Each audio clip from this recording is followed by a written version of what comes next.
Madam మాకు ఇది అనుకున్నామా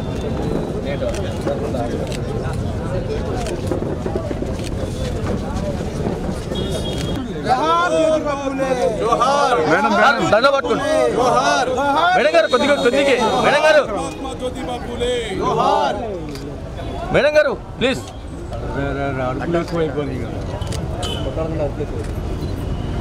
photo రావాలి కదా అట్లు కాదు అయిన తర్వాత నిలబడతారు కదా రెండు నిమిషాలు okay okay okay madam sir sir sir ఒక ఫోటో ప్లీజ్ సార్ ఉండండి ఒక ఫోటో సార్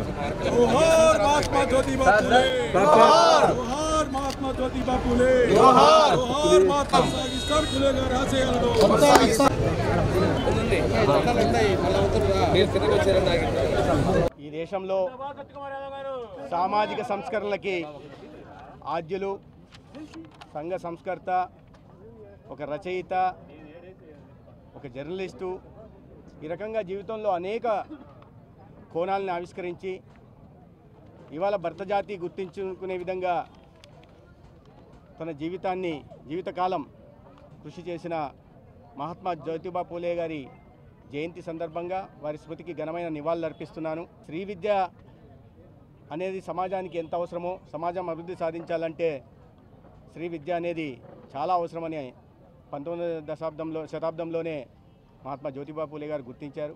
కేవలం విద్య మీద దృష్టి పెట్టడమే కాకుండా సమాజంలో ఉంటున్న అసమానతలను తొలగించడం కోసం గలమెత్తి సత్యశోధక సంస్థను స్థాపించి ఈ అసమానతల్ని మూఢనమ్మకాలకు వ్యతిరేకంగా ప్రజల్లో అవగాహన కల్పించి వాళ్ళలో చైతన్యాన్ని రగిలించే ప్రయత్నం చేశారు. అసమానతలకి సమాజంలో ఉంటున్న ఈ హెచ్చుతగ్గులకి వ్యతిరేకంగా దీనబంధు అనే పత్రికను స్థాపించి సమాజంలో ప్రజల్ని చైతన్యం రగిలించే ప్రయత్నం వారు ఆ రోజుల్లోనే చేశారు. ఇవాళ యాదృచ్ఛికం నేషనల్ మదర్హుడ్ సేఫ్టీ డే. ఇవాళ మహాత్మా పూలే గారు బాలహత్య ప్రబంధ గృహాల్ని నిర్మించి బాలింతలపైన వితంతువుల మీద ప్రత్యేకంగా దృష్టి నిలబెట్టే ప్రయత్నం చేశారు. వారి సాధికారత కోసం ప్రయత్నం చేశారు. ఇవాళ అది యాదృచ్ఛికం వారి జన్మదినం నాడే national women safety mother safety hood day కావడం అనేది యాదృచ్ఛికం కావచ్చు. ఈ రకంగా అనేక రకాలైన ప్రయత్నాల్ని సమాజంలో మార్పులు తీసుకొచ్చే ప్రయత్నాల్ని వారు చేశారు. వారి ఆశయాలు అందుకనే వారు ఇవాళ మహాత్మాలాగా ఉన్నారు. డాక్టర్ బిఆర్ అంబేద్కర్ గారు కూడా తనకు ఆదర్శం అని చెప్పారంటే వారి గొప్పతనం, ఆ మహనీయుని గొప్పతనం మనం అర్థం చేసుకోవాల్సి ఉంది. ఆ మహనీయుడి అడుగుజాడల్లో నడుస్తున్న ఇవాళ ప్రభుత్వాలు కేంద్రంలో కానీ ఎన్డీఏ కానీ వారు ఏ మార్గం చూపారో ఆ మార్గంలో వెళ్తూ వారి ఆశయాలకు అనుగుణంగా పాలన అందించే ప్రయత్నం చేస్తూ ఉన్నారు. మీరు ఇప్పటిదాకా గౌరవ మంత్రివర్యులు చెప్పినట్టుగా బీసీ రుణాల విషయం కావచ్చు, లేదా అత్యధికంగా ఈ ఆర్థిక సంవత్సరంలో దాదాపు 42,000 కోట్లు బీసీల అభివృద్ధి కోసం నిధులు కేటాయించడం కావచ్చు జరుగుతున్నాయి. అదేవిధంగా గృహాలకి ప్రత్యేకంగా కేంద్రం ఇస్తున్న నిధులకి మళ్ళీ 50,000 అదనంగా ఇచ్చి బీసీల గృహ నిర్మాణం విషయంలో కావచ్చు వాళ్ళ జరుగుతూ ఉంది. అదేవిధంగా P4 కార్యక్రమాన్ని ప్రధానంగా, ఎందుకంటే గ్రామాల్లో కానీ అట్టడుగున ఉంటున్న వాళ్ళు బలహీన వర్గాల వారు ఎక్కువ ఉంటున్నారు. దాన్ని దృష్టిలో పెట్టుకుని సమాజంలో అత్యున్నత స్థానంలో ఉంటున్న 10% మంది సమాజంలో అట్టడుగు స్థానంలో ఉంటున్న బలహీన వర్గాలకు అణగారిన వర్గాలకి చేయూత అందించడం కోసం P4 తీసుకురావడం దేశంలోనే ఒక వినూత్నమైన కార్యక్రమం. అటువంటి కార్యక్రమాన్ని తీసుకొచ్చినందుకు, ప్రజల జీవిత ప్రమాణాలు పెంచుతున్నందుకు నేను గౌరవ ముఖ్యమంత్రి గారిని ప్రత్యేకంగా ధన్యవాదాలు, బీసీల తరపున కృతజ్ఞతలు తెలియజేసుకుంటున్నా.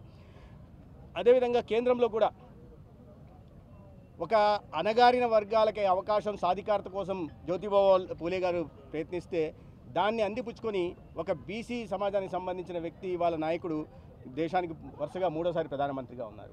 అనేక రకాలైన విప్లవాత్మక నిర్ణయాలు కానీ, నిర్ణయాత్మక చర్యలు కానీ, లేదా సాహసోపితమైన చర్యల కారణంగా ఇవాళ దేశ ప్రజల జీవన గతిలో మార్పులు తీసుకొచ్చారు. జీవన ప్రమాణాలు పెంచే ప్రయత్నం చేస్తున్నారు. అభివృద్ధి కార్యక్రమాలు కానీ, అనేక రకాలైన సంక్షేమ పథకాలు కానీ, తీసుకురావడమే కాకుండా దేశ సార్వభౌమత్వాన్ని కాపాడుకుంటూ ఇవాళ ప్రపంచంలోనే విశ్వనాయకుడిగా ఎదిగే ప్రయత్నం ఇవాళ నరేంద్ర మోడీ గారు చేశారు. ఎక్కడో 11వ స్థానంలో ఉన్న ఆర్థిక వ్యవస్థని ఒక బీసీ సమాజంలో పుట్టిన వ్యక్తి ఇవాళ 4వ స్థానాన్ని తీసుకెళ్లి ప్రపంచమంతా భారతదేశం వైపు చూసే దిశగా ప్రయత్నాలు చేశారు. ఈ రకంగా బీసీల కోసం కేంద్రంలో ఎన్డీఏ ప్రభుత్వం, రాష్ట్రంలోని ఎన్డీఏ ప్రభుత్వం అణగారిన వర్గాల అన్నిటి కోసం వాళ్ళ సాధికారత కోసం పనిచేస్తుంటే గత 5 సంవత్సరాలు రాజకీయాలు విమర్శ చేయదలుచుకోలేదు, కానీ గుర్తు చేసుకోక తప్పదు. మహాత్మా జ్యోతిరావు పూలే గారి 199వ జన్మదినోత్సవాన్ని జరుపుకోవడం చాలా సంతోషం అండి. దాదాపుగా 200 సంవత్సరాల క్రితం ఈ దేశంలో ఉన్నటువంటి సామాజిక రుగ్మతలు ఉన్నటువంటి పరిస్థితుల్లో జన్మించి వివక్షను కూడా ప్రత్యక్షంగా ఎదుర్కొని వారికి ఉన్నటువంటి వనరుల్లోనే విద్యా వ్యాప్తి, ముఖ్యంగా మహిళా విద్య కోసం ప్రోత్సాహాన్ని ఇవ్వటం, వారి దానిలో కూడా వారి సతీమణిని కూడా విద్యను చేసే విధంగా చేసి ఉపాధ్యాయురాలుగా చేయటం, సమాజానికి మార్గదర్శకంగా నిలవడం చాలా అభినందనీయ విషయం. వారు విద్య పట్లే కాకుండా రైతుల పట్ల, రైతు సమస్యల పట్ల ఎనలేని కృషి చేశారు. అదేవిధంగా మూఢాచారాలు ఉన్నటువంటి వాటి మీద కూడా వివక్షని మీద పోరాటం చేశారు. సాంఘిక దురాచారాల మీద కూడా పోరాటం చేయడం జరిగింది. అటువంటి మహనీయులు పుట్టిన తర్వాత దాదాపు 109 సంవత్సరాల తర్వాత కూడా వారి గురించి స్ఫూర్తిగా పొందడం అనేది వారు చేసినటువంటి కృషిని తెలియజేసుకుంటూ ఈరోజు అంబేద్కర్ గారు కూడా వారి స్ఫూర్తిగా ముందుకు వచ్చినటువంటి చరిత్రలో ఉన్నాయి. మన ప్రధానమంత్రి మోడీ గారు కావచ్చు, ఈరోజు ఉన్నటువంటి ముఖ్యమంత్రిగా చంద్రబాబు నాయుడు గారు కావచ్చు, వీరందరి యొక్క ఆశయాల స్ఫూర్తి కోసం, ఈ వర్గాల యొక్క అభివృద్ధి కోసం, ఉన్నతి కోసం శ్రమిస్తూ ఉన్నారు. మన ప్రభుత్వం వచ్చిన తర్వాత పోయినసారి పూలే రెసిడెన్షియల్ స్కూల్స్ కూడా ఏర్పాటు చేయడం జరిగింది. మహాత్మా జ్యోతిరావు పూలే రెసిడెన్షియల్ స్కూల్స్ని 14, 19 సంవత్సరాల పేరు బీసీ స్కూల్స్గా నామకరణం కూడా చేయడం జరిగింది. ఈరోజు బీసీ కార్పొరేషన్ గత 5 సంవత్సరాలు నిర్వీర్యం అయిపోతే ప్రభుత్వం వచ్చిన తర్వాత పెద్ద ఎత్తున ఈరోజు బీసీల కోసం స్వయం సమృద్ధికి మనం లోన్లు కూడా ఇవ్వడం జరిగింది. ఈరోజు అధికారికంగా కలెక్టరేట్లో వాటి లాంచింగ్ కార్యక్రమం కూడా చేపట్టడం జరుగుతుంది. ఈరోజు బీసీలకు ఇల్లు కట్టుకోవడానికి గతంలో ఎస్సీ ఎస్టీలకి కేంద్రం ఇచ్చిన దానికన్నా అదనంగా ఎస్సీలకు 50,000, ఎస్టీలకి 75,000 ఇస్తే పోయిన ప్రభుత్వంలో పోయిన ముఖ్యమంత్రి ఆ 50,000, 75,000 తగ్గించేశారు. ఈరోజు ఉన్నటువంటి ప్రభుత్వంలో ముఖ్యమంత్రి చంద్రబాబు నాయుడు గారు బీసీలకు, ఎస్సీలకు 50,000 అదనంగా మనం ఇంటి కట్టుకోవడానికి ఇళ్ల నిర్మాణానికి ఇవ్వాలని, ఎస్టీలకు 75,000 ఇవ్వాలని చెప్పేసి ఏ అయితే వర్గాలు ఉన్నాయో ఆర్థికంగా ఇబ్బందులు ఉన్నాయో వాళ్ళ లబ్ధి చేకూర్చాలని చెప్పి నిర్ణయం తీసుకోవడం జరిగింది. దీనిలో భాగంగా గత ప్రభుత్వాల లబ్ధిదారులు కూడా ఈ పెంపుదలను వర్తింపజేస్తూ చర్యలు తీసుకోవడం జరిగింది. గత ప్రభుత్వం ఏం చేశారంటే తెలుగుదేశంలో కట్టుకున్న ఇళ్ళకి రూపాయితోటి ఇళ్ళని ఆపేసిన మనం ప్రజలందరూ సమానమైన భావంతో మా ఎన్డీఏ ప్రభుత్వం పనిచేస్తున్న విషయాన్ని మీరు గమనించుకోవాల్సిన అవసరం ఉంది. ఈరోజు బీసీలకు చట్టసభల్లో ఇచ్చినటువంటి 33% రిజర్వేషన్ కూడా గత ప్రభుత్వం తగ్గించింది. తిరిగి ఆ రిజర్వేషన్లు కూడా మా ప్రభుత్వం యథావిధంగా అమలు చేసే విధంగా చర్యలు తీసుకున్నామని కూడా తెలియజేసుకుంటూ ఈరోజు బీసీలకి గౌరవం జరిగిందంటే అది ఎన్డీఏ ప్రభుత్వంలో ఉంది. ఆ రోజు తెలుగుదేశం పార్టీ, ఆ రోజు అన్న ఎన్టీఆర్ గారు బీసీలకే వెన్నెముకగా తెలుగుదేశం పార్టీ ముందు నడిపించిన విషయాన్ని కూడా తెలియజేసుకుంటూ ఆ మహనీయుని యొక్క ఆశయాలకు అనుగుణంగా మా ప్రభుత్వం, ఎన్డీఏ ప్రభుత్వం కట్టుబడిందని తెలియజేసుకుంటూ వారికి ఘనంగా నివాళులు అర్పిస్తూ సెలవు తీసుకున్నాను. థ్యాంక్ యూ అండి. జయంతి సందర్భంగా ఆయన విగ్రహానికి గౌరవ మన డిస్ట్రిక్ట్ మినిస్టర్ గారు, అదేవిధంగా హెల్త్ మినిస్టర్, స్థానిక శాసనసభ్యులు మేయర్ గారు, then AP tourism board chairman అందరూ సమక్షంలో ఈరోజు ఆయన విగ్రహానికి ఘనంగా నివాళి అర్పించడం జరిగింది. ఆయన సోషల్ జస్టిస్ కోసం, సోషల్ ఈక్వాలిటీ, స్త్రీ విద్య కోసం చేసిన మంచి పని ఈరోజు మనము స్మరించుకుంటున్నాము.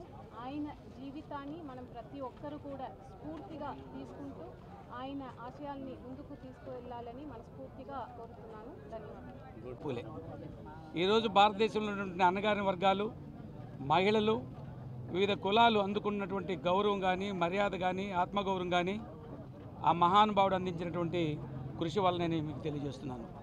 ఈరోజు ఈ రాష్ట్ర ప్రభుత్వం ఏదైతే చంద్రబాబు నాయుడు గారి నాయకత్వంలో కూటమి ప్రభుత్వం ఆ మహనీయుడు అందించినటువంటి స్ఫూర్తితో ఈరోజు పనిచేస్తున్నటువంటిది.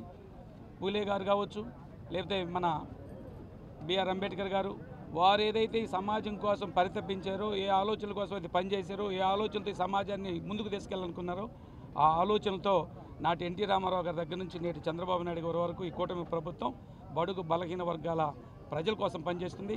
మహిళా ఎడ్యుకేషన్ కోసం కులాలకు అతీతంగా భారతదేశంలో మహిళలు ఎడ్యుకేషన్కి అందుకునే అవకాశం లేనటువంటి పరిస్థితి నుంచి మహిళలు కూడా ఎడ్యుకేషన్ రావాలి.